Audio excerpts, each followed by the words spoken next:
बहुत समय पहले आर्यवर्धन नाम का एक शक्तिशाली और दयालु राजा एक समृद्ध राज्य का शासक था। उसके राज्य में खुशहाली और शांति थी। प्रजा उसे देवता समान मानती थी। लेकिन जैसे जैसे समय बीता, राजा ने अपनी शक्ति और आराम के प्रति लगाव बढ़ा लिया, जिससे वह प्रजा की समस्याओं को अनदेखा करने लगा। एक दिन राज्य में अजीब घटनाएं होने लगीं। फसलें अचानक सूखने लगीं। राज्य के खजाने से सोना गायब होने लगा। गांवों में बीमारियां फैलने लगीं। प्रजा डर और निराशा में थी। राजा ने अपने मंत्रियों से सलाह ली, लेकिन किसी के पास समस्या का समाधान नहीं था।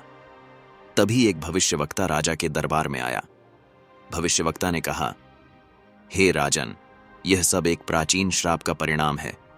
केवल एक जादुई किताब इस श्राप को तोड़ सकती है, लेकिन इसे पाने के लिए 3 कठिन चुनौतियों का सामना करना होगा। भविष्यवक्ता ने राजा को उस किले का पता दिया जहां किताब छिपी थी। राजा ने अपनी सेना और सेनापतियों के साथ यात्रा पर निकलने का फैसला किया। राजा और उसकी सेना घने जंगलों और पहाड़ों से होकर गुजरे। रास्ते में उन्हें भयानक जंगली जानवरों का सामना करना पड़ा। एक जगह उन्हें एक जादुई नदी पार करनी पड़ी, जो केवल सत्य बोलने पर ही पार हो सकती थी।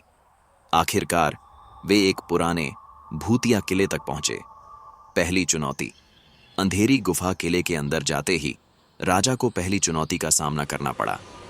एक गुफा जहां चमकती आंखों वाले जादुई सांप और छायादार योद्धा थे। राजा ने अपनी तलवार और बुद्धिमानी का उपयोग कर इन खतरों को पार किया। गुफा के अंत में एक दरवाजा था, जो केवल साहस दिखाने पर खुलता था। राजा ने दरवाजा पार कर लिया। दूसरी चुनौती, सत्य का दर्पण। दूसरी चुनौती एक विशाल कमरे में थी। कमरे के बीच में एक बड़ा दर्पण था, जो राजा को उसकी सभी गलतियां और भय दिखाता था। राजा ने अपने घमंड और गलतियों को स्वीकार किया। उसने यह भी समझा कि एक सच्चे राजा का कर्तव्य प्रजा की सेवा करना है। दर्पण ने रास्ता खोल दिया। तीसरी चुनौती, बलिदान का पुल। तीसरी और अंतिम चुनौती एक जादुई पुल थी, जो एक गहरे खाई पर बना था। पुल पार करने के लिए राजा को अपनी सबसे कीमती वस्तु त्यागनी थी। उसने अपना मुकुट और तलवार बलिदान कर दिए। जैसे ही राजा ने बलिदान किया, पुल ने उसे पार करने की अनुमति दे दी। राजा ने जादुई किताब को उठाया। किताब ने सुनहरी रोशनी बिखेरी और उसमें लिखा था, सच्चा राजा वही है जो अपनी प्रजा को अपने से ऊपर रखे। राजा ने किताब के संदेश को समझा और किले से लौटकर अपनी प्रजा के लिए नए नियम बनाए। उसने गरीबों के लिए भंडार खोले, किसानों की मदद की, अपने राज्य को फिर से समृद्ध बना दिया। राज्य में खुशहाली लौट आई।